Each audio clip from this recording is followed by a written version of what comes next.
É isto que a gente sempre tinha estas conversas que no Karaté, as pessoas não conseguiram unificar-se. Não conseguiram unificar e a prática dilui-se e depois é muito difícil levar aquilo para uns olímpicos. O Karaté fez uma experiência olímpica em Tóquio, mas estava condenada, exatamente por isso, não é? Porque não há um consenso de ter uma organização única. Claro. Contudo, e mesmo tecnicamente, tu tens um kata que é feito num estilo de uma maneira, no outro estilo é feito de outra maneira, então, mas qual é o estilo? Depois como é que são com os árbitros? Se um vem de um lado ou do outro?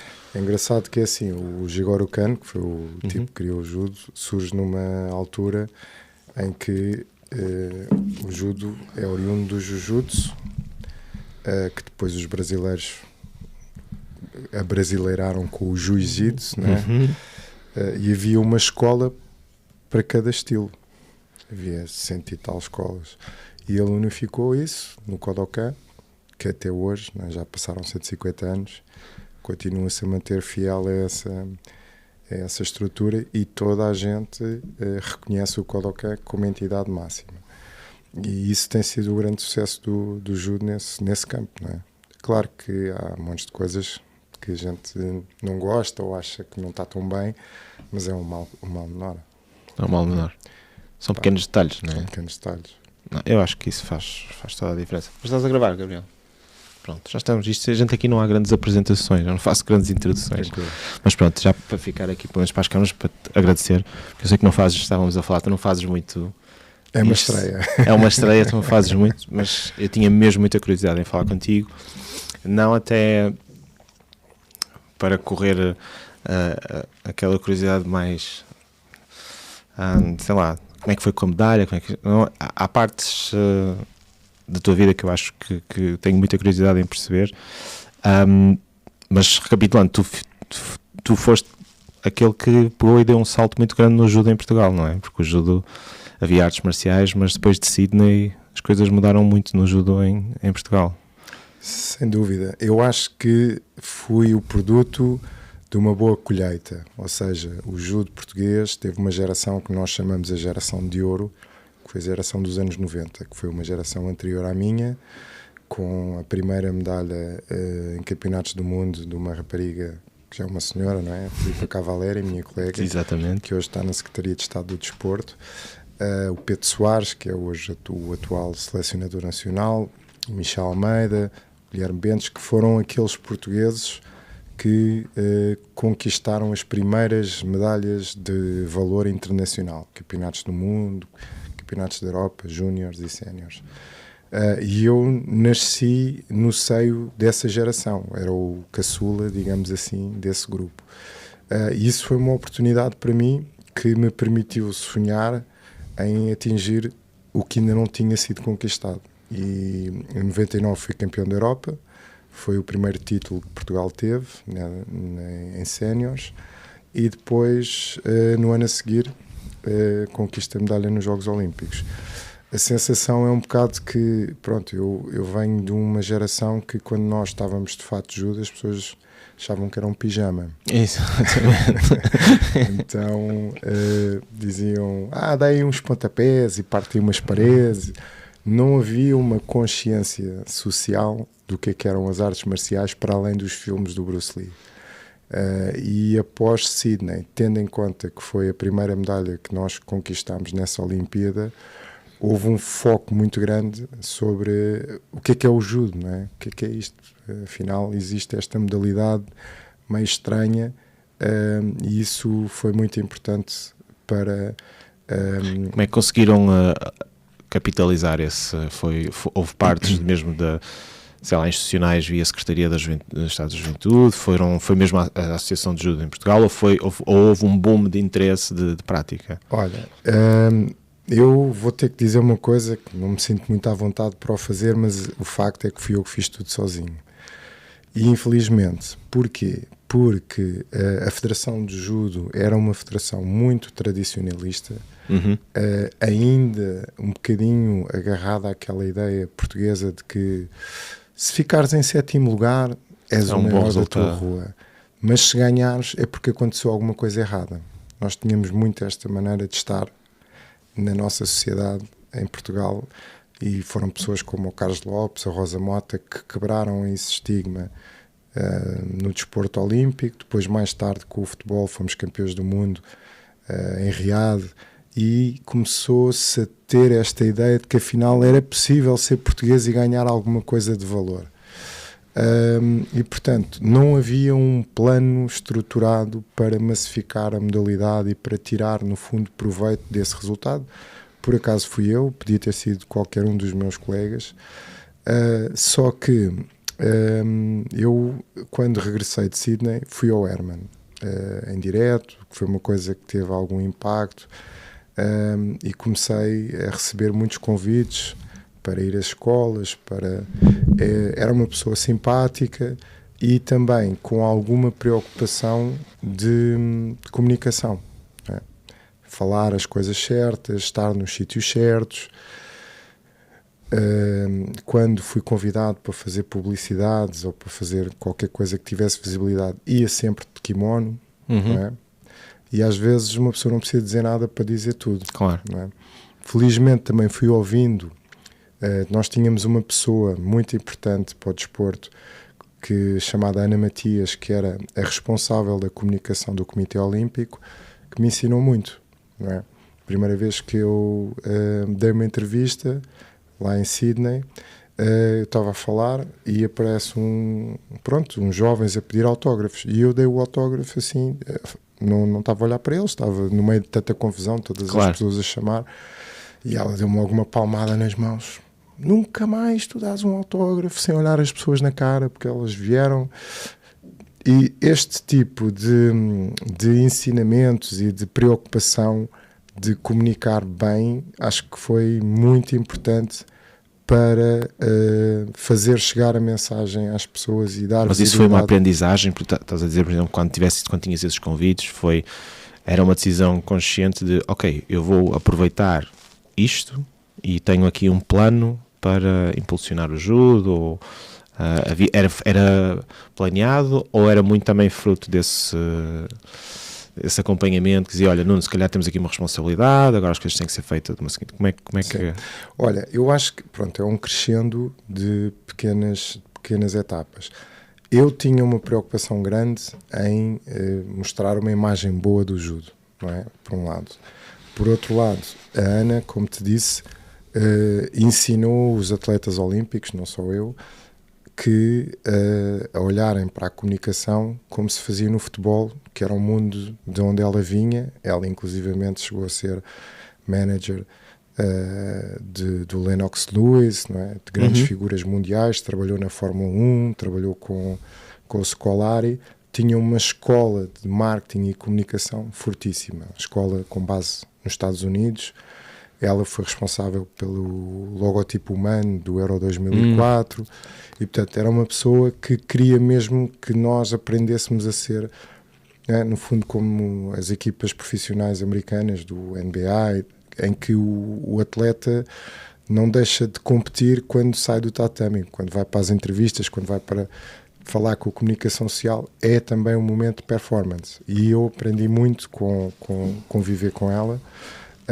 Havia muitas asneiras durante o período olímpico, pessoas que nós não estávamos preparados para lidar com a comunicação social, saber falar bem, saber expor as nossas ideias, saber interagir com os jornalistas. Os jornalistas também na altura, infelizmente, não percebiam nada dos esportes olímpicos e faziam-nos perguntas, às vezes, que não eram perguntas muito boas, porque normalmente o que acontecia, os grandes jornais e televisões vão para os Jogos Olímpicos, levam os seus diretores. Os diretores não acompanham as modalidades, acompanham o futebol. Então havia esse paradigma, eles faziam perguntas que nós percebíamos que eram pessoas que não estavam dentro das modalidades. Havia aquele sentimento um bocado de ironia do atleta, de gozar com o jornalista, e toda essa cultura deu alguns casos que ficaram muito mediáticos. Sim, sim. E depois, os resultados também não eram os resultados que os portugueses imaginavam que nós deveríamos ter. Nós fomos um país até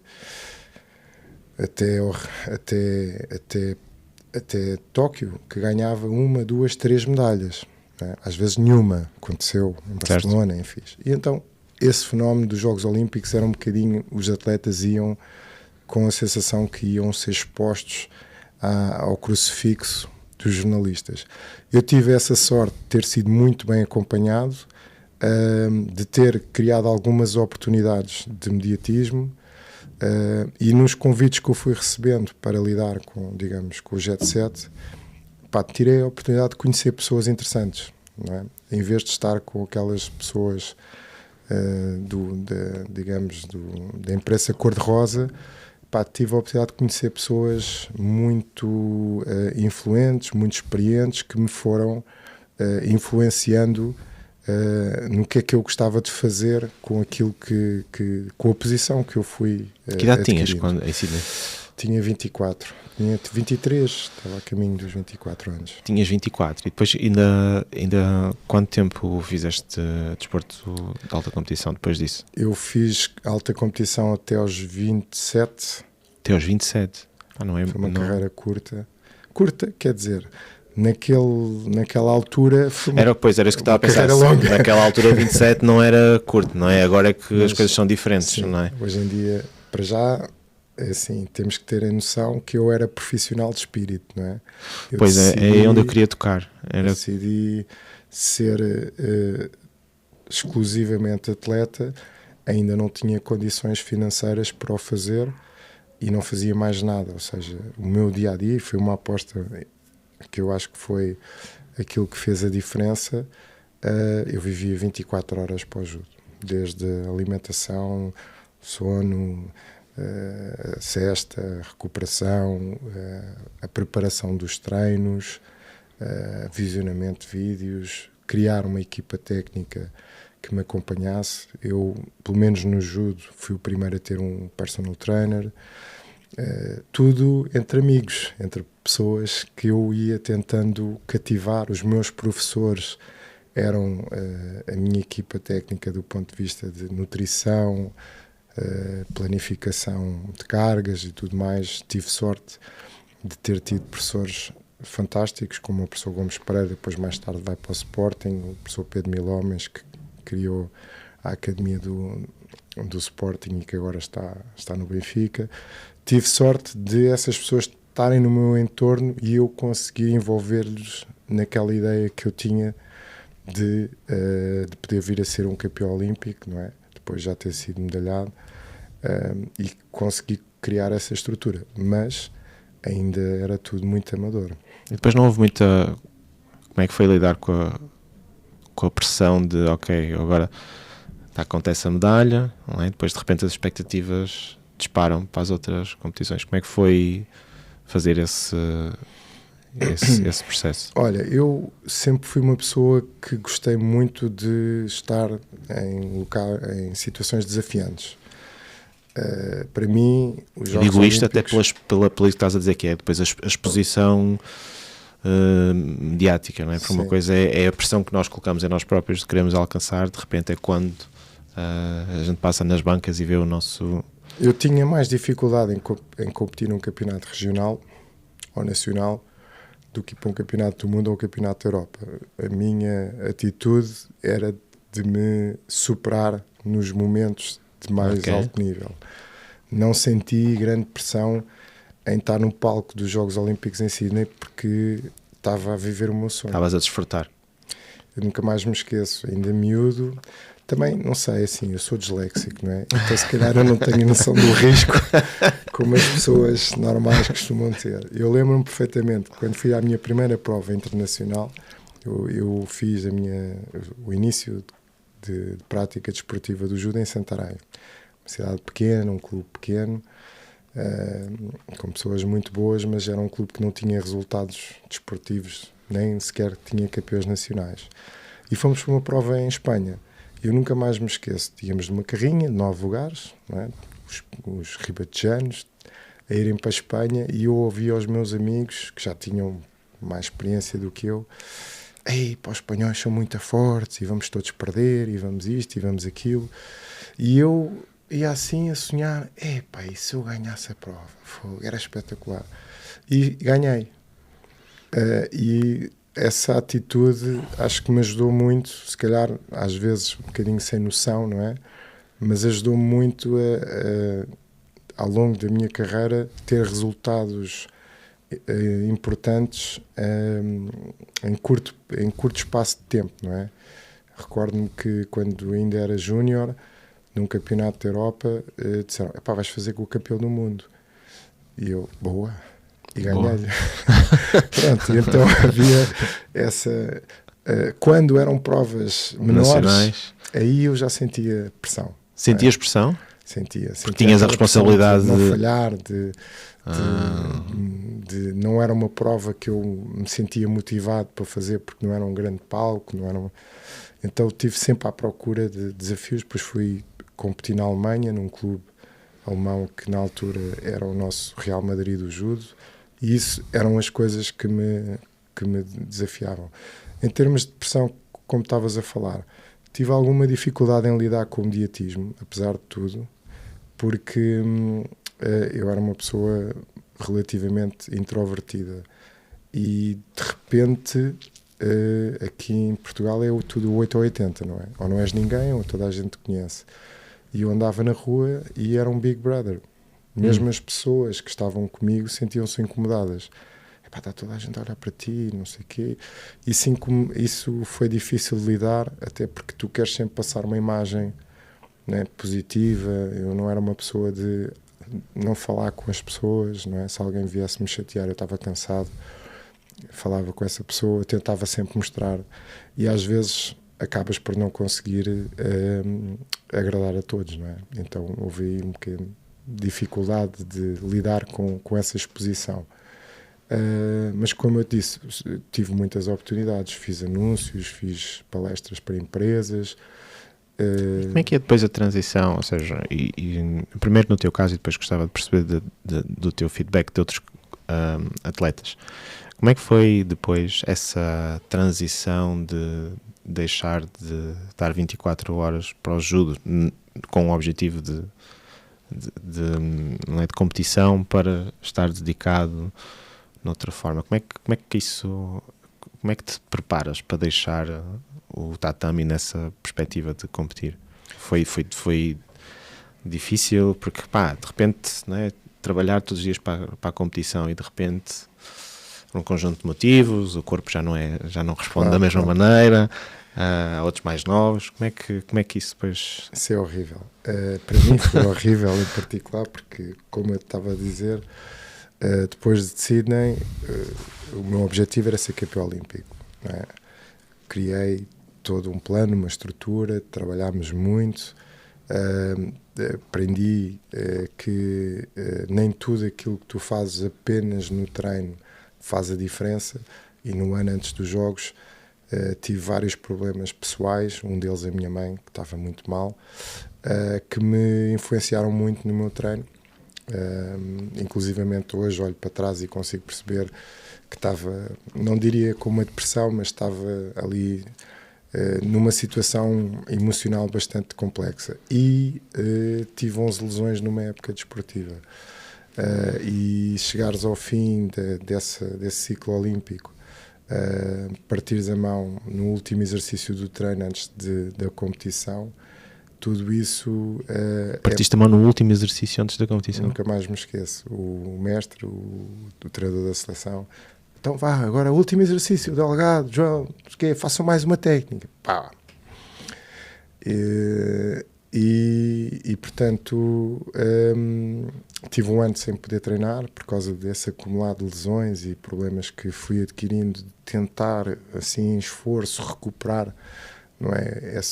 Como é que lidas com isso? Estás tudo preparado, crescente, de repente, assim, mão parte? Tudo na vida a gente tem que aprender a lidar.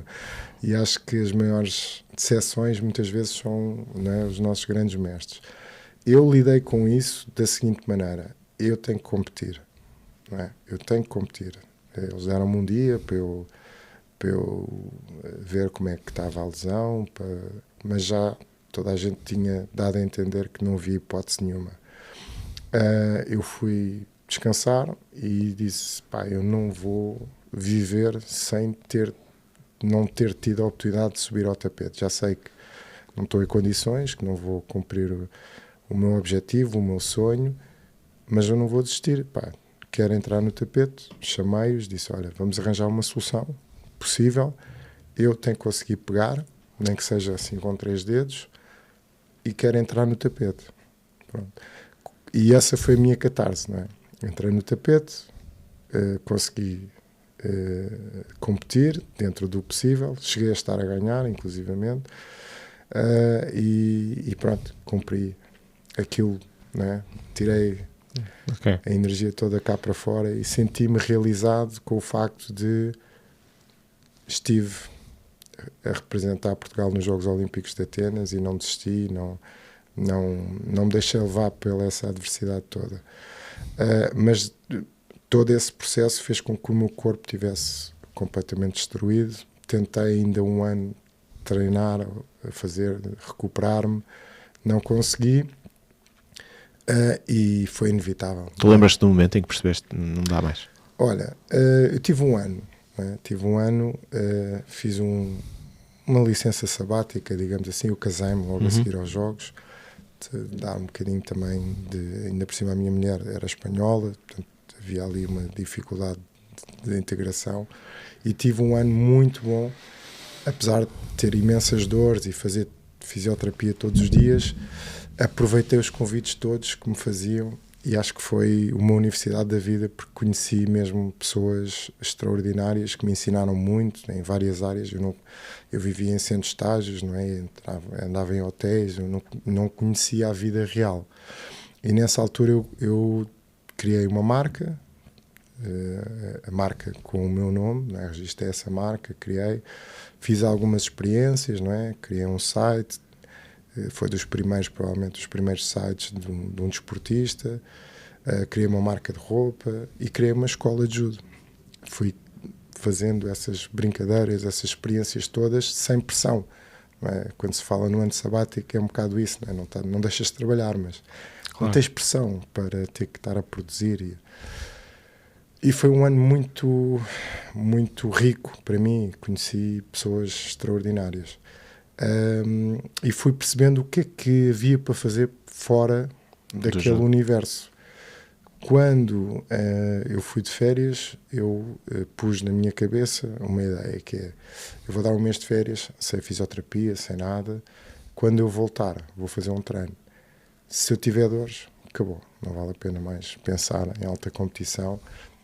O meu médico, inclusivamente, disse, pá, Nuno, vai lá, pensa lá na tua vida, porque eu posso-te operar, mas tu um dia podes nunca mais fazer desporto. Vê lá se é isso que tu queres. E isso ficou ali na minha cabeça, não é? O que é isto? Nunca mais fazer desporto na vida, ficar, não é, debilitado. E fiz esse treino, no dia a seguir acordei, pá, estava cheio de dores, não me conseguia mexer.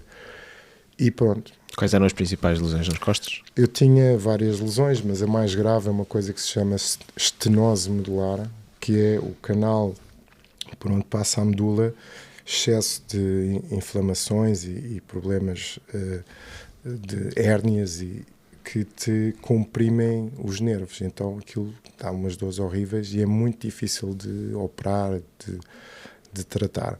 É uma coisa quase que fica para a vida toda, não é? Eu tinha dificuldades em estar em pé, andar de carro, estava muito limitado. Pronto, e a partir daí fechou-se essa porta. E dedicaste-se, acabou. Decidiste pegar nos outros projetos? Peguei nos outros projetos, as coisas foram acontecendo. Recebi convites para ir treinar a seleção nacional também. Aproveitei para ir estudar para fora, para a Inglaterra. Fiz um curso, uma pós-graduação no judo, que era a área que eu queria me desenvolver, que me deu a oportunidade de conhecer as pessoas que hoje em dia são as pessoas mais influentes no judo. Aprendi imenso, e fui descobrindo o que é que eu gostava de fazer. Tive muitos convites para ir a escolas, também era uma coisa que eu me sentia muito envolvido em olhar para os miúdos e ver, aquele gajo é mesmo um totó, meu. Sou eu, quando era pequenino. não é? Revia muito nos miúdos quererem receber assim algo que lhes desse confiança e que lhes mostrasse que eles tinham talento, não é? Porque quando tu és disléxico tens a noção que não sabes fazer nada, não é? Tu nem confias na informação que o teu corpo te dá. Claro. Então sentes-te assim um bocadinho pronto, não és uma pessoa confiante, não te sentes igual aos outros. E eu revia muito isso nos miúdos, ainda hoje, quando eu lido com grupos, identifico sempre aquelas pessoas que têm aquela mesma energia que eu sentia de que deixa-me cá esconder para ninguém me ver, né? Para não repararem que eu sou que eu sou diferente. E pronto, a partir daí surgiu uma nova etapa de vida. A escola aparece com uma missão de treinar campeões para a vida e de, acima de tudo, trazer para as pessoas aquilo que é a verdadeira essência do judo, que muita gente acho que não conhece. O judo é muito mais do que um desporto, é uma metodologia educacional para formar pessoas. E como eu me fui também focando nessa área de estudo, tentei implementar um projeto que pudesse replicar isso. E depois surgiu a ideia de fazermos a maior aula de judo do mundo com esta senhora, Ana Matias, que já tinha feito o logotipo humano do Euro 2004. E quando eu por mim estou na África do Sul, na Fundação Nelson Mandela, não é? E como é que foi a experiência? Olha, eu tive 8 meses a tentar convencer as pessoas que era possível fazer. E tive 2 meses para executar.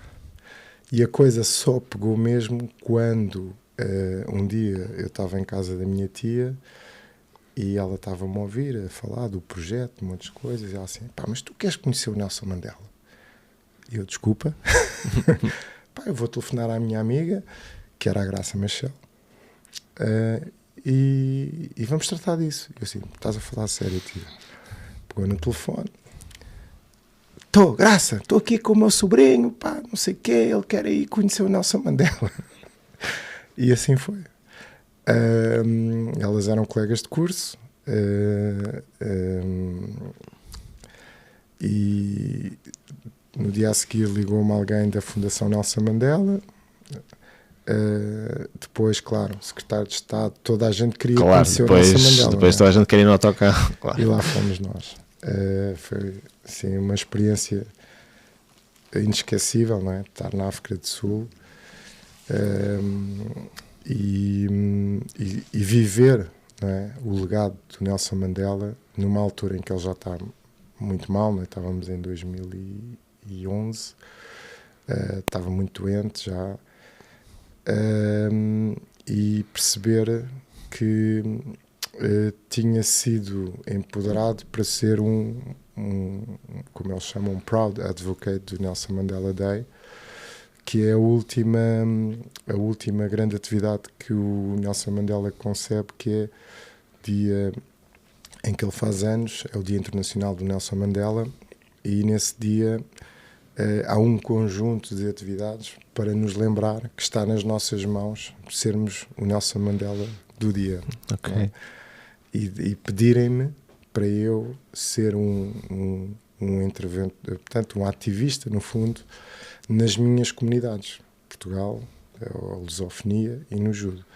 E daí surge então a maior aula de judo do mundo. Foi um evento assim kamikaze que nós conseguimos fazer aqui no Terreiro do Paço. Vestimos o Marquês de Pombal com um fato de judo e com um cinto arco-íris que as pessoas pensavam que tinha a ver com... Na altura ainda nem se falava no com movimento woke, né? mas Sim. era a comunidade LGBT.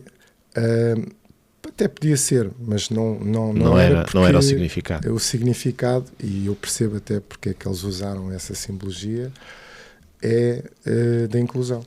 Né? A África do Sul é Rainbow Nation. Claro. E tínhamos que ter alguma simbologia daquele que é o homem que ainda nos dava esperança para termos uma sociedade um bocadinho diferente. Fizemos o evento, foi assim uma coisa assim meio louca, não é? E consegui juntar 3 ou 4 pessoas que me ajudaram a fazer essa ideia maluca. Na altura o Presidente da Câmara era o António Costa, lá na Câmara de Lisboa. Foi muito difícil lidar, não é? Tínhamos que lidar com a polícia, com os bombeiros, com os militares, que foram as pessoas que montaram aquilo tudo. Uhum. Eram 5.000 e tal pessoas, todas de fato de judo, não é? Foi assim uma coisa louca. Depois nós tivemos uma ideia maluca, que foi essa coisa de vestir o Marquês de Pombal, e tínhamos uma pessoa da nossa equipa que pega no telefone às 6 da manhã e liga para a rádio TSF ou assim, dizer: epá, vocês já viram aqui falar brasileiro, estou aqui, vou trabalhar, não sei o quê, está aqui o Marquês de Pombal. Pronto, e as rádios começaram a vir, e a televisão, e não sei o quê. Pronto, e aquilo foi assim, tão esperto. Um evento mediático. Fizemos mais de 3 eventos, um no Porto, nos Aliados, depois outro na praia, em Matosinhos. Acho que as pessoas não têm bem noção, mas assim, nós conseguimos mobilizar o Exército e todas as Forças Armadas.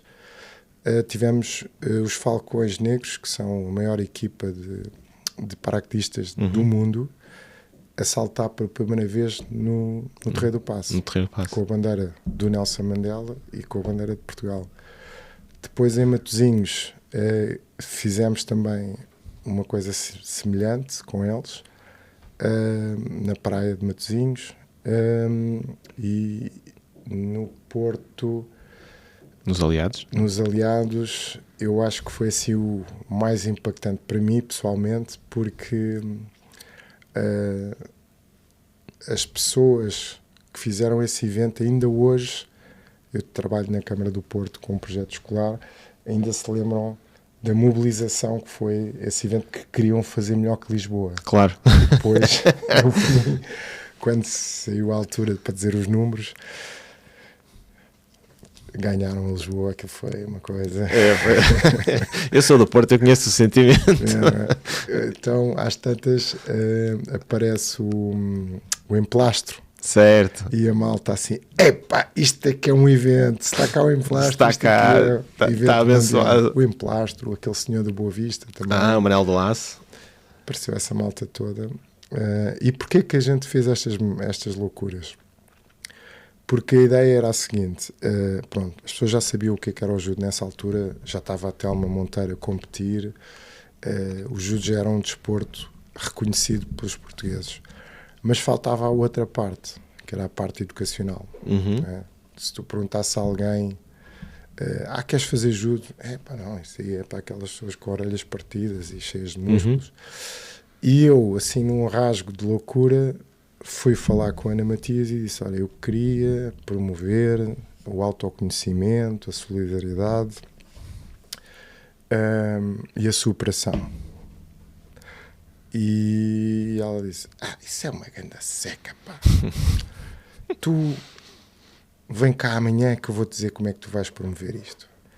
E eu fui. No dia a seguir, ela diz-me assim: Achieve, Collect and Give Back. Tu vais pôr aqui o Nelson Mandela nisto, vais fazer uma coisa que vai ter... E eu fiquei assim: mas isso... bocado fora da caixa e tal. Não, confia em mim, vamos fazer um hino. E temos um hino, que é uma música de hip-hop feita por Bambino, chama-se Achieve, Collect and Give Back. E começámos a construir toda uma narrativa que ainda hoje sobrevive, não é? Isto já passaram quase 15 anos, que hoje em dia movimenta 7.000 crianças em escolas públicas. E que era o que eu queria fazer, não é? Levar o judo para a escola. Tu tens ideia de quantas pessoas praticavam judo na altura que tu foste a Sydney, em Portugal? Eu diria que aí umas 8.000. 8.000. E agora? Hoje em dia nós temos 20.000 pessoas a fazer judo federado. Mas só eu movimento mais de 10.000 crianças. Portanto, acredito que nós devemos ter para aí mas 30, 40 mil pessoas ligadas à prática do judo. Ligadas à prática do judo. Em colégios, em escolas, em muitos... hoje em dia, tu falas com qualquer pai e toda a gente reconhece que o judo é uma modalidade formativa. E é uma das primeiras hipóteses que os pais pensam quando pensam colocar os filhos a fazer algum tipo de desporto. É logo uma das primeiras. Tu falaste em metodologia no judo. Se quisesses, conseguires dar um resumo do que é que tu entendes por ser uma metodologia para a vida? Portanto, esta componente da supra... Ou seja, tens os valores e esses conceitos, mas como é que tu trazes isso, por exemplo, para a tua escola? Essa parte metodológica ou de passar às pessoas, olha, atenção que isto é uma metodologia de vida, não é apenas uma prática desportiva. Como é que encaixas isso? Olha, isso é um pouco seguir, digamos, os passos do mestre Jigoro Kano. O mestre Jigoro Kano aparece numa altura em que o Japão está a viver uma grande transição, um bocado de responsabilidade dos portugueses, não é? Porque nós tivemos o Japão fechado durante 500 anos ao Ocidente, devido aos jesuítas portugueses e toda a influência que eles tiveram no Japão. E no final da era Endo surge a era Meiji, em que o Japão é unificado, o imperador, com o apoio dos Estados Unidos, introduz um exército militar profissional com armas de fogo e acaba com os samurais. Exatamente. Okay? Toda a gente já viu muitas filmes, já viu os filmes, séries. Isto acontece no período em que o Jigoro Kano é jovem e ele sente-se muito próximo das tradições japonesas, apesar de viver numa família muito abastada que controla a produção do sake, não é?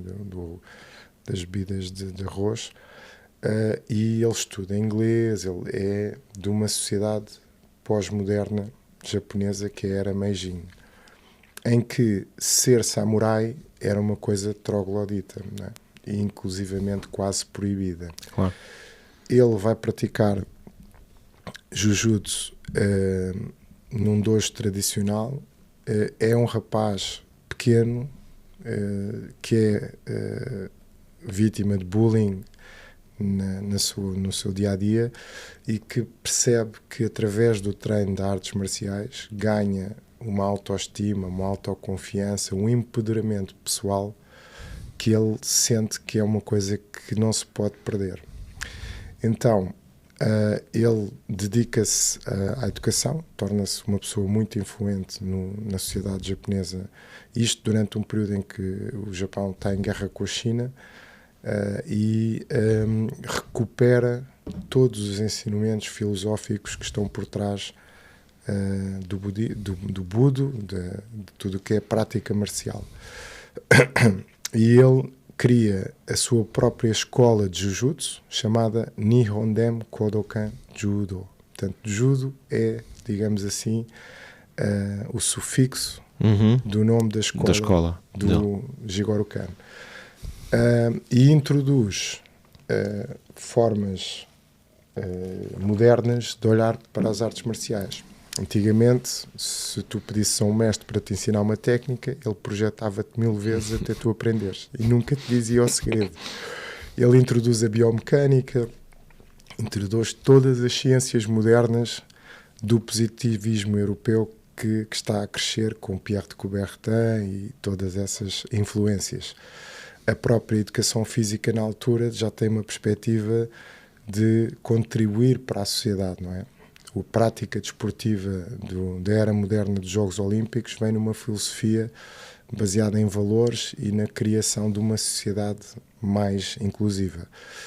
Pouca gente sabe, mas Jigoro Kano tem uma relação pessoal com Pierre de Coubertin. Trocam muitas cartas.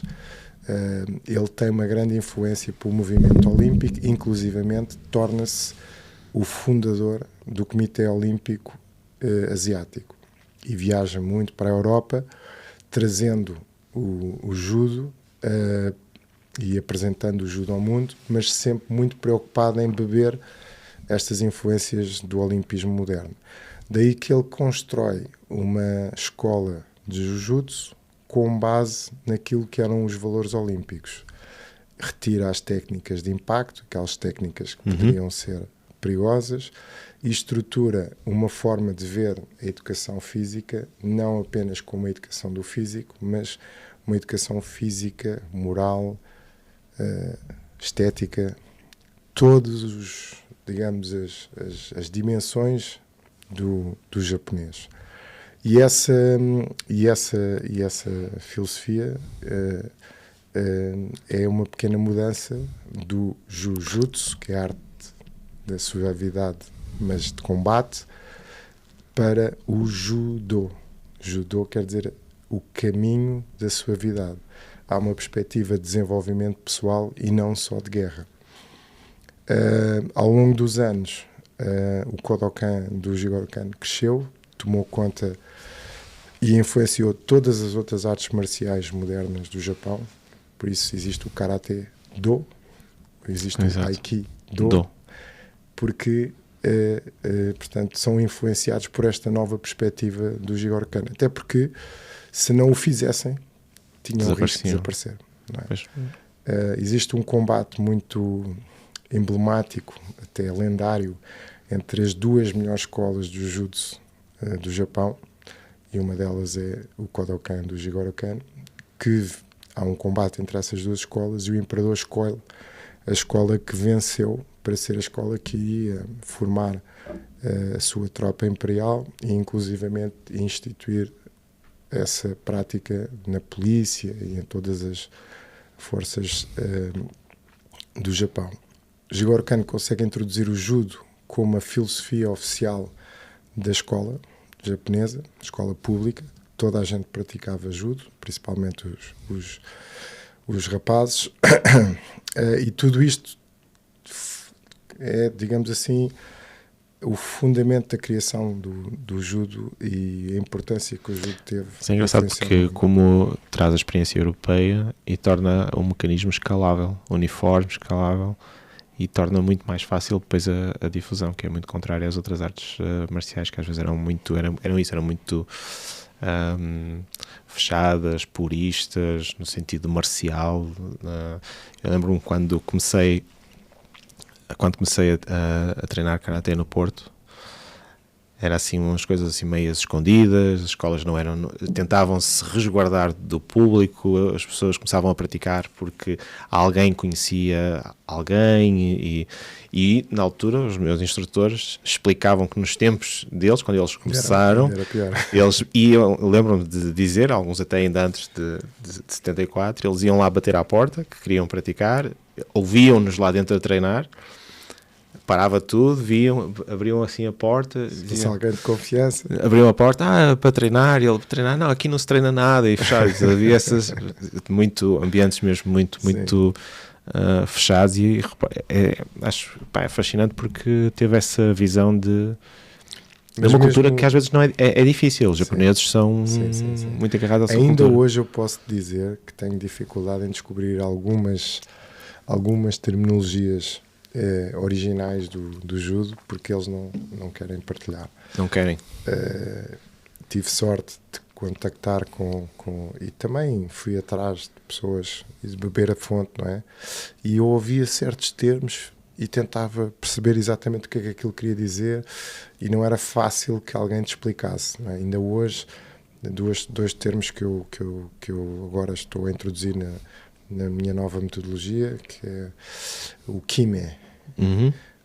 Kime quer dizer o poder da decisão. Não é? Quando tu atacas, tem que ser decisivo, tem que ser com toda a tua envolvência, não é? Sem vacilar. Exatamente. É um termo que não é muito conhecido. Hatsumi e Kioi são dois termos complementares que eu ouvi quando estava na Universidade de Bath, em Inglaterra, um senhor inglês, que foram os que tiveram mais contacto com os japoneses, e ele explicou aquilo, mas eu sou disléxico, né? Aquilo não ficou bem registado, e andei anos à procura que alguém me explicasse bem o que era aquilo, porque eles não querem abrir o jogo. E Hatsumi, por acaso, é um termo muito interessante, quer dizer, portanto, não, é o ressalto, não é? Quando tu usas a energia de forma balanceada, não é? Vem um impacto para ti e tu, como se fosse uma tabela a receber a bola, devolves essa energia de uma forma elástica, não é? Como se fosse um bounce, não um ressalto. São coisas difíceis de explicar, até porque os japoneses, eu aprendi, tenho tentado aprender o japonês para tu perceberes que as palavras muitas vezes não quer dizer uma coisa. Exatamente. Um conceito que tu tens que saber interpretar. Exatamente. É um bocado complicado. Eu lembro-me porque esse conceito do Kiwi não era com essa expressão, mas os instrutores passavam horas a tentar explicar de 20 maneiras diferentes a ideia de que tu, quando vais, não pode haver nada de hesitação, tem que ir o corpo todo tem que estar em movimento, e não só o corpo, mesmo a própria, não pode haver nada cá dentro que duvida. Sem dúvida. Se houver alguma coisa cá dentro que duvida, eles diziam sempre, se duvidares, o pulso parte, o pulso vai partir. E pronto, estávamos aqui a falar um bocadinho sobre a metodologia. Sim. Não é? Então, em primeiro lugar, era recuperar a essência de Jigoro Kano.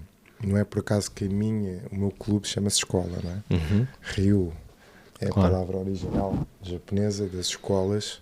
Cada uma tem a sua metodologia, tem a sua perspectiva de encarar o desenvolvimento dos teus alunos. Por outro lado, o Jigoro Kano criou 3 formas de treino de judo. O Randori, que é o combate, não é? E que acabou por se tornar uma vertente desportiva. O Kata, que é o estudo da técnica e a passagem da tradição. Hoje em dia também já temos competições de katas, à imagem do karaté.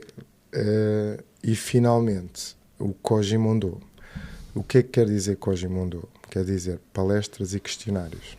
Ou seja, faz parte do treino do judo tu dares palestras aos teus alunos e fazeres testes, ou seja, questioná-los, pô-los à prova. E portanto eu tentei trazer tudo isso para dentro da minha imagem de escola. E porquê que eu criei uma escola? Porque eu, antes de ir para os Jogos Olímpicos, dei um ano de aulas de educação física como estagiário da universidade. Estava no meu último ano, era uma função necessária. E não gostei nada do que eu encontrei na escola pública, principalmente na disciplina da educação física. Depois, nós tínhamos um professor na universidade, que foi a pessoa que criou a Universidade de Motricidade Humana, o conceito filosófico e doutrinário da motricidade humana, que ainda hoje, infelizmente, não foi substituído, ainda não conseguiu substituir a educação física, que é o professor Manuel Sérgio. O falecido professor Manuel Sérgio faleceu há um ano, que, curiosamente, na universidade não me influenciou nada. Ou seja, não foi um professor que eu não chegou, não chegou. Mais tarde, quando eu começo a procurá-lo e a descobrir tudo aquilo que ele fez, eu nem fazia a mínima ideia, quando fui aluno dele, que ele é que tinha criado, ou seja, feito o paradigma de mudar a Faculdade de Educação Física para a Faculdade de Motricidade Humana. Começo a estudar, não é, aquilo que é a teoria da motricidade humana, que é uma coisa muito simples, mas extremamente impactante. Foi quem criou o produto Mourinho e muitas outras pessoas, com uma frase muito simples: não há jogos, há pessoas que jogam. E então o professor Manuel Sérgio, que é um filósofo, nem sequer é um especialista de desporto, é um especialista de pessoas, é uma pessoa da área da epistemologia, olhou para aquela faculdade e disse: vocês não têm objeto de estudo. O objeto de estudo da vossa ciência é o ser humano, não é o corpo, não é? Porque não há jogos, não há técnicas, há pessoas que praticam técnicas, que jogam. Havia um distanciamento entre aquilo que era o indivíduo na sua capacidade. Havia, no fundo, um corte mental, cartesiano, emocional. Tu separavas o corpo do resto. não é? Ok. Ele costumava dizer na brincadeira, aqui cheira a Descartes. Ah, Então, nós estávamos muito focados na fisiologia, toda aquela corrente da metodologia da União Soviética, que o corpo era uma máquina e que tudo era estudado ao detalhe, só que tu pensas assim, ok, o Cristiano Ronaldo marca um penalti num treino. E o Cristiano Ronaldo esteve comigo nos Jogos Olímpicos de Atenas, fazia parte da minha equipa. E o Cristiano Ronaldo marca um penalti agora na próxima final do Campeonato do Mundo que a gente vai ganhar, não é? Qual é a diferença desse gesto técnico? nenhuma. E qual é a diferença do momento? Num treino ou num Campeonato do Mundo? O que é mais difícil? Marcar esse penalti. Isso vai depender do indivíduo. Se é difícil para ele, teoricamente seria num campeonato do mundo, não é? Porquê? Mas isso, porque depende da importância que ele coloca nesse momento. Então isso é que é a motricidade humana. Isso é que é a motricidade humana. Então, depois o Mourinho surge com a periodização tática antropológica, o fator antropológico, o fator humano, e tudo isso mudou a maneira de olhar para o treino em Portugal. Por isso é que hoje em dia tu tens o handball a ganhar à Dinamarca, tens não sei quantas medalhas olímpicas, tens treinadores a treinar o mundo todo. Na verdade, todos eles foram discípulos do Manuel Sérgio e desta nova forma de ver o desporto. Ainda não totalmente reconhecida, apesar de o Manuel Sérgio ter já recebido homenagens a todos os níveis, mas ele foi a pessoa que, com um processo científico que demorou 40 anos, provou que o objeto de estudo do treino desportivo é a pessoa e não é a fisiologia. Mas agora tenho uma dúvida sobre isso. Os indivíduos reagem de maneiras diferentes a esses momentos que podem supostamente ter mais pressão, não é? Existe uma metodologia para gerir individualmente cada indivíduo ou existe uma prática standard para todos os indivíduos gerirem essa pressão? Como é que isso é? Ora bem, então é assim, teoria da Não sei motricidade se humana. fui explícito na pergunta. Sim, super específico. Definição do que é a motricidade humana. Uhum. É o ser em movimento rumo à transcendência Certo. e em equipa. Isto é um ser humano. Não é? Não existe um ser humano sem uma equipa, sem uma tribo, sem um grupo, não é? E tu, como ser humano, és o único indivíduo do planeta que procura a transcendência. Um leão, se tiver que comer, está feliz. Um homem, se tiver que comer, Não está feliz. não está feliz. É verdade. O que é que ele tem que preencher? A procura da transcendência. E o que é a transcendência? A transcendência é sair-se de ti e ires em procura daquilo que tu... Há pessoas que chamam ir ter com Deus, há pessoas que dizem que é o propósito, mas existe essa necessidade da transcendência. Eu estive com o Muhammad Ali em Sydney e uma das coisas que o Muhammad Ali diz que me impactou brutalmente é: Why does the man go to the moon? Because it's there. Because it's there. Yeah. Estás a ver? Por isso é que eu considero que o Muhammad Ali foi o melhor lutador de todos os tempos, porque ele não ganhou só um combate de boxe, ele não foi só campeão olímpico, ele não foi só campeão do mundo. Ele era o significado de transcendência. Ele criou uma forma de treinar focada no adversário, não é? Ele criava todo o jogo mental à volta do adversário e em si próprio. E ele foi uma pessoa que disse: eu vou mudar de nome, eu não vou combater contra os chinocas, porque aqui nos Estados Unidos os meus inimigos são as pessoas que me tratam como um negro, e por aí vai, não é? É uma pessoa que lutou para além do combate de boxe, lutou pela sociedade. Depois temos o Nelson Mandela, temos Desmond Tutu, que eu tive o privilégio de conhecer aqui em Portugal na Fundação Carlos Gulbenkian, através de um grande judoca chamado Jorge Sampaio. E tu vais vendo uma coisa que o professor Manuel Sérgio me dizia muito, que é: tudo o que sobe converge. Sempre que tu estás à procura de um pensamento, de uma emoção, de uma experiência, e vais subindo, não é, no teu conhecimento, vais convergir com pessoas que pensam o mesmo que tu. E o Desmond Tutu foi a pessoa, mais do que o Nelson Mandela, que influenciou a minha maneira de ver o ser humano. Desmond Tutu foi Prémio Nobel da Paz, uma pessoa que viu muito sofrimento. Inclusivamente ele, para mim, é o treinador de Nelson Mandela. Ele é que cria a figura Nelson Mandela, que era um combatente, não é? Que traiu a sua primeira mulher, porque era de uma tribo em que até se batia nas mulheres, e ele dizia assim: não, Nelson Mandela não foi nenhum anjo.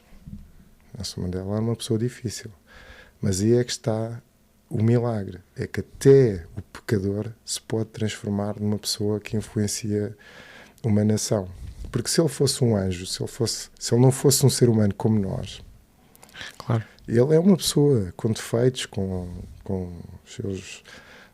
os seus erros, com as suas falhas, mas foi uma pessoa que teve 27 anos preso a redimir-se, a curar-se. E quando ele se curou, foi capaz de fazer coisas extraordinárias. Acho que as pessoas não têm bem noção do que é o maior feito do Mandela. Não é, eu acho que não é a independência em si ou o fim do apartheid, é a capacidade que ele tem de, depois disso acontecer, contrariar aquilo que seria o mais natural, que seria a perseguição do que é o que está a acontecer agora. Que é o que está a acontecer agora, né? Ele fez exatamente o contrário, quer dizer assim, isto foi mau, aconteceu-nos, é verdade, mas está na altura de isto tem que parar e a gente tem que se unir. O Desmond Tutu colocou uma ideia em Nelson Mandela, que é o Ubuntu, que é mais uma tradição africana, quer dizer eu sou porque tu és, não é? Nós não somos ninguém sozinhos. A tua dor é a minha dor, a tua mulher é a minha mulher, a tua alegria é a minha alegria, eu sou tu. Portanto, esta ideia do Ubuntu é uma ideia que eles recuperam das tradições sul-africanas e que transmitem isso para a sociedade sul-africana. E criaram a Comissão de Reconciliação, que foi liderada por Desmond Tutu, para as vítimas perdoarem os agressores, sim. É? Em situações gravíssimas, não é? Coisas de matarem, de torturarem, de violarem famílias inteiras, e eles tiveram essa concepção que enquanto eles não se reconciliassem não haveria África do Sul. E por isso estar ao lado do Desmond Tutu, uma pessoa deste tamanho, a sorrir e a contar anedotas e a falar da vida, uma pessoa que viu tudo o que de mau se pode ver, não é? E foi ele que me introduziu esta ideia do campeão para a vida. Eu já andava com esta... para mim, sempre achei que todos nós temos qualidades extraordinárias, não é? E que muitas vezes a gente está sempre, mas onde é que está o campeão? Não, o campeão está... Todos nós somos campeões. E ele diz uma coisa extraordinária. Ele diz assim, olha, Nuno, ele é religioso, não é? Deus deu-nos um dom. Não é ser VIP como tu, que andas aí a dar entrevistas e não sei o quê. É ser VSP.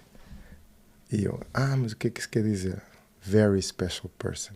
E eu, faz-se luz, né? Digo assim, isto é o campeão para a vida. Que, na verdade, é também um bocadinho daquilo que o professor Manuel Sérgio me vinha imbuindo nas suas conversas e nas descobertas que ele me estimulava para o conhecimento da motricidade humana.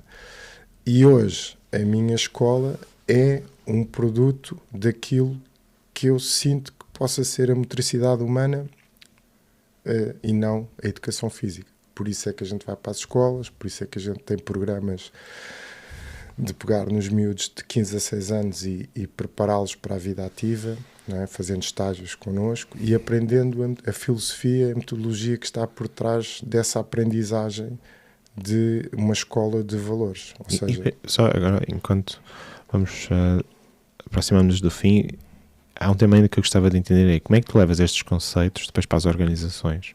Como é que isso... Porque a organização tem ali uma mistura muito grande de competição, com empatia, com resultados, com decisões que são tomadas a frio, outras muito a quente. Como é que... Ou seja, se calhar a pergunta é ao contrário, quando as organizações vão ter contigo, o que é que elas vão à procura? Olha, eu não sei do que é que elas vão à procura. Eu sei o que é que eu tenho para oferecer. Ok.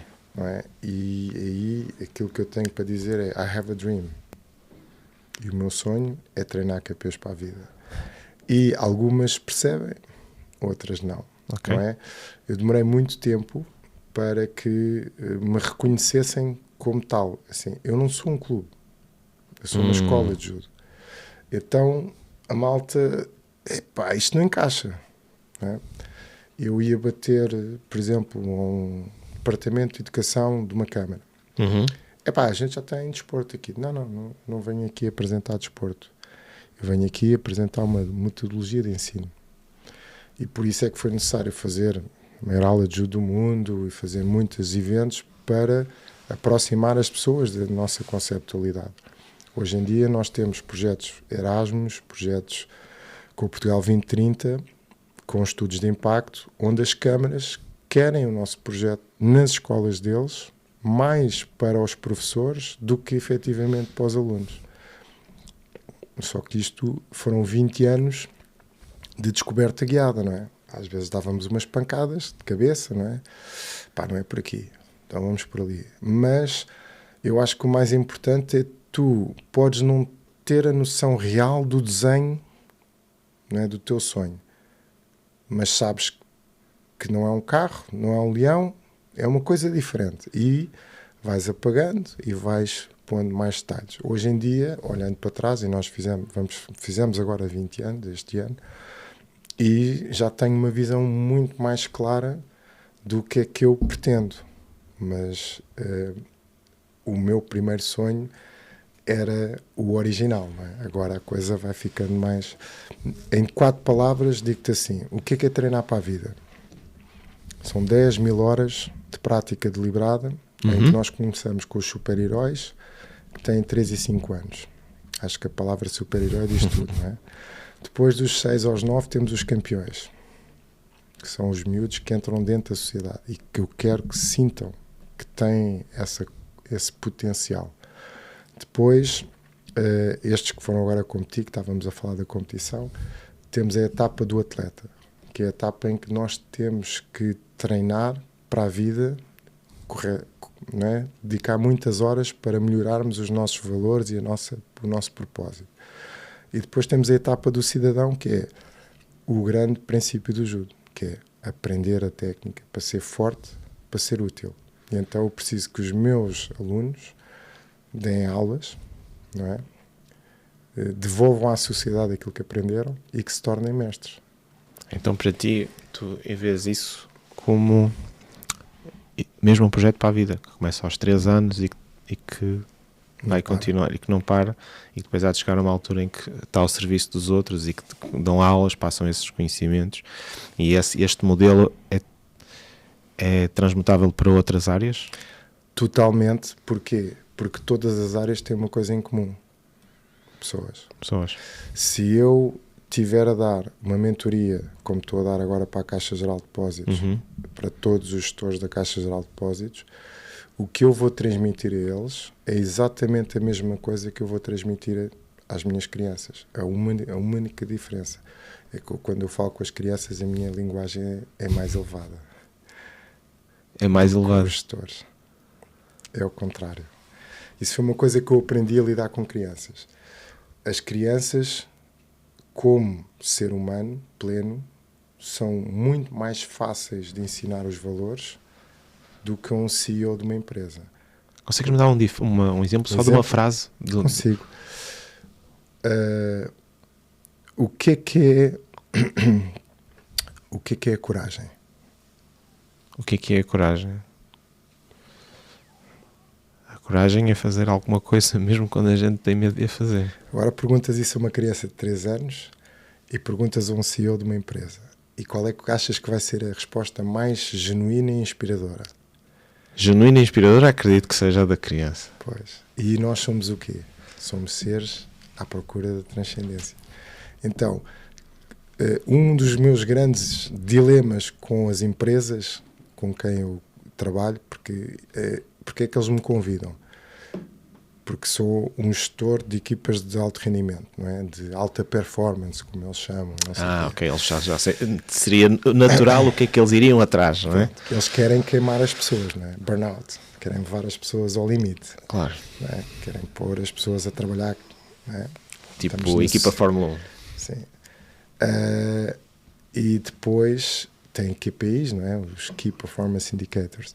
Só que esquecem-se que os indicadores de performance não são importantes. O que é importante é dar ferramentas a desenvolver essa pessoa para ela poder atingir esses desempenhos. Porque se eu tiver a desempenhar uma coisa que não me interessa, que não me preenche, que eu não tenho propósito, eu nunca me vou superar. Claro. Tu já viste o Michael Jordan a dizer que não gosta de jogar basquete? Certo.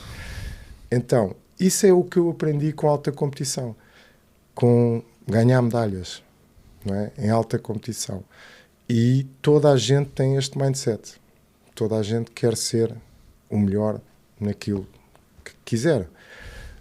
Hoje em dia há um paradigma nas empresas que tem a ver com a falta de propósito. Criam-se departamentos de wellness, não é? Que tu já deves ter ouvido falar, não é? Muita conversa para encher chouriços, não é? Arranjam umas maçãs, o horáriozinho da tarde para tomar um chá ginseng e não sei o quê, mas continua-se a levar as pessoas para o burnout. Não é? Tu vês a taxa de índice de suicídio dos CEOs cada vez mais crescente. A quantidade de pessoas que estão a sair de grandes empresas porque não têm propósito, não é? Porque já tiveram problemas de saúde tão graves que disseram, não, estes gajos pagam muito bem, mas... Aqueles que as pessoas chamam agora de silent quitting, o desistir silenciosamente. E trabalhar com empresas permite-nos, dentro daquilo que é possível, não é? Educar a saber lidar com o desempenho. Porque tu não ficas forte quando dás carga, tu ficas forte é quando deixas a pessoa regenerar. Isso foi o que eu aprendi com a alta competição.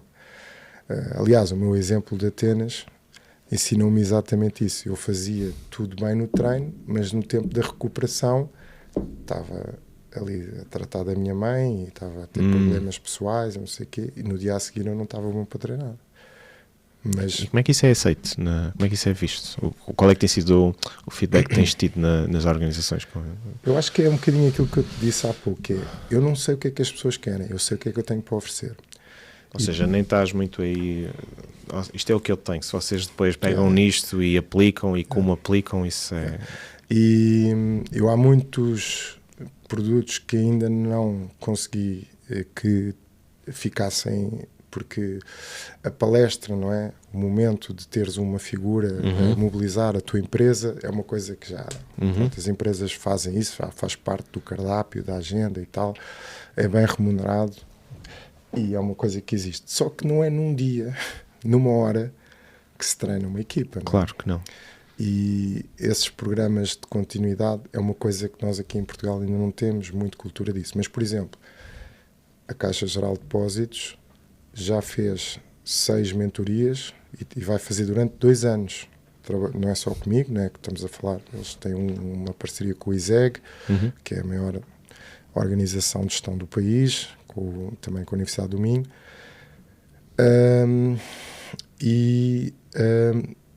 O meu papel ali é de ser a pessoa que abre uma porta, não é?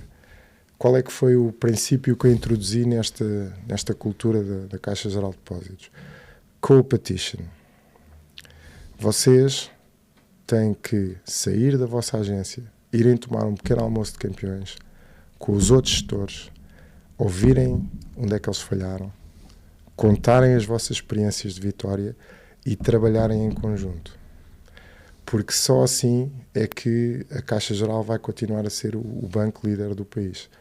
Porque vocês são muitas agências e vocês têm que ajudar as agências pequenas a terem sucesso.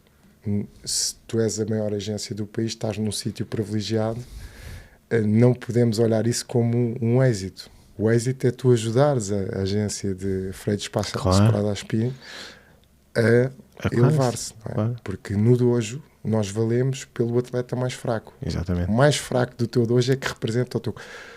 Ou seja, são estas as ideias que estas empresas às vezes precisam de ouvir uma pessoa que está completamente fora do universo corporativo. Eu não percebo nada de gestão financeira, zero. Mas Sim, mas as empresas são grupos de pessoas. sei cheirar campeões. Eu às vezes vou lá e aproximo-me assim de uma pessoa e faço assim. E começo a partir aquela pessoa toda, não é? E ele diz assim, pá, eu estava mesmo a precisar disso, não é? Como é que você descobriu? Pá, porque você disse-me, com a sua linguagem corporal, não é? Quando tu és um especialista de luta, tu olhas para o teu adversário e ele dá-te os sinais todos, não é? E por isso é que eu treino para manter essa sensibilidade, essa capacidade de ler a linguagem corporal presente. E depois eu acho que há uma coisa que é importante, que os Estados Unidos têm essa cultura, não têm só coisas más, que é a cultura do fazer. Não é? Pá, eu tenho acompanhado muitas pessoas, vou percebendo o que é que as pessoas que trabalham nesta área em Portugal fazem, não, os coaches, e todos eles falam de coisas que viram no YouTube, ou coisas que compraram um curso e ouviram o mentor a falar. Tudo o que eu digo foi aquilo que eu vivi. Nunca falo de uma coisa que eu não conheço, que eu não sei, que eu não vivi. Não tenhas Agora, passado. eu pego aqui num avião e vou ter com o Nelson Mandela. Eu pego num avião e vou ter com o mestre Jorge Quer, que é o mestre mais graduado da Europa. E vou aprender com aquelas pessoas a fazer cocó, se for preciso. Porque quando tu estás com o mentor, quando tu estás com o mestre, absorves coisas, conhecimento que não é nos livros, nem no YouTube, nem é a mestria, não é? E pronto, isso apaixona-me muito. Porquê? Porque eu sinto que assim consigo replicar aquilo que é a ideia original do Jigoro Kano. Só, última questão. Porquê é que uma criança de 3 anos deve começar a praticar judo? Olha, eu não vou dizer que deve começar a praticar judo. O que eu acho é que uma criança de 3 anos tem que ter conhecimento de si. E hoje em dia, numa sociedade em que não há brincadeira de rua, o dojo substitui essa importante função. Nuno, obrigado. Olha, um abraço. Obrigado. Um abraço. Estamos?